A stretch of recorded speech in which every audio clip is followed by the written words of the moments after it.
मित्र हो, शरद पवार यांच्या राष्ट्रवादीचं अजित पवार यांच्या राष्ट्रवादीमध्ये विलिनीकरण होण्याच्या चर्चा अनेकदा झाल्या.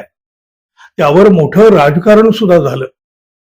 पण त्यानंतर काही फिसकटलं आणि दोन्ही राष्ट्रवादी एक होण्याच्या चर्चांना अखेर पूर्ण विराम मिळाला.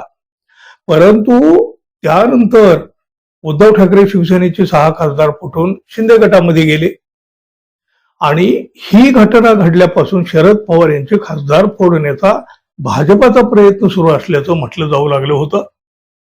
शरद पवार यांचे आमदार सत्तेसोबत जाण्यासाठी उत्सुक असल्याचं चित्र निर्माण झालेलं असताना शरद पवार यांचा अख्खा पक्ष सत्तेसोबत जाणार असल्याच्या बातम्यांना उधाण आलं.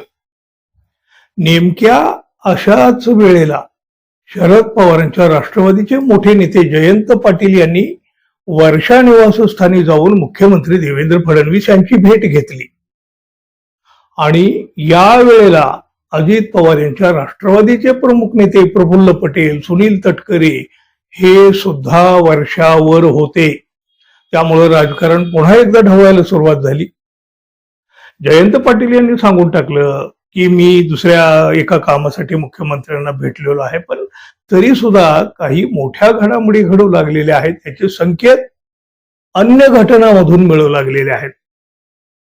शरद पवार यांच्या राष्ट्रवादीतील 10 पैकी 9 आमदार भारतीय जनता पक्षासोबत जायला तयार आहेत.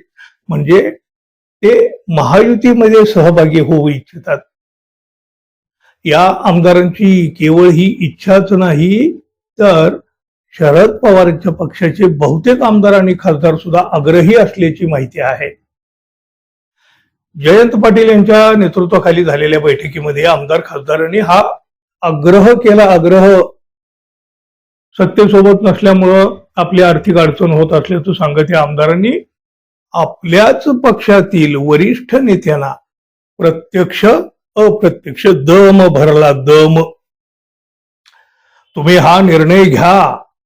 जर तुम्ही हा निर्णय घेतला नाही तर आम्हाला वेगळा निर्णय घ्यावा लागेल आणि त्यानंतर मात्र वाईट वाटून घेऊ नका, अशा शब्दामध्ये आमदारांनी दम भरला असल्याची बातमी सुद्धा बाहेर आलेली आहे. भारतीय जनता पक्षासोबत जाण्याबाबत आमदारांची मतं जाणून घेण्याची जबाबदारी पक्षाच्या ज्या नेत्यावर सोपवण्यात आलेली आहे त्यांनी रोहित पवार वगळता अन्य 9 आमदारांची मतं जाणून घेतलेली आहेत. रोहित पवार वगळता बहुतेक सगळे आमदार भाजपसोबत जाण्यासाठी आग्रही असल्याचं बैठकीत समोर आलं. सोलापूर जिल्ह्यामध्ये शरद पवारांच्या पक्षाचे 4 आमदार आहेत.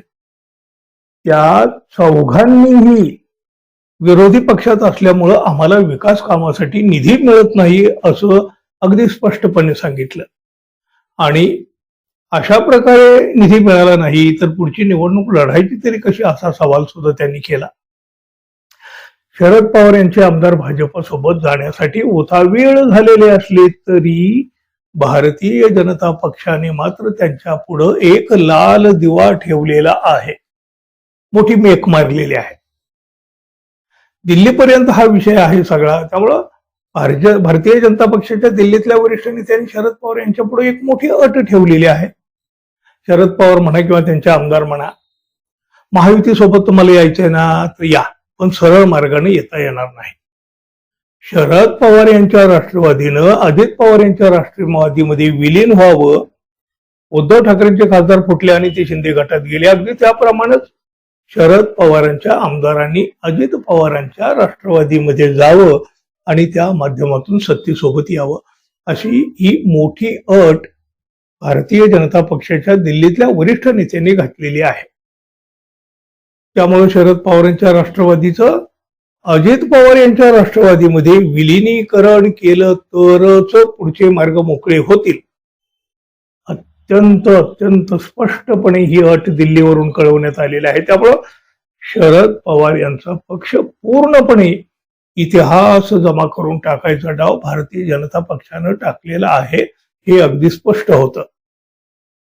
शरद पवारांचे आमदार तर सत्तेत जाण्यासाठी गुडघ्याला बाशिंग बांधून तयार आहेत. एकटे रोहित पवार हे मात्र अलिप्त आहेत.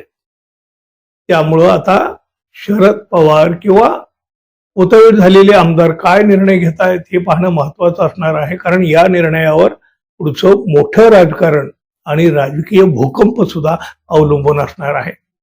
पाहूया काय काय होतंय ते. मित्रहो, धन्यवाद. पुन्हा भेटू. नमस्कार.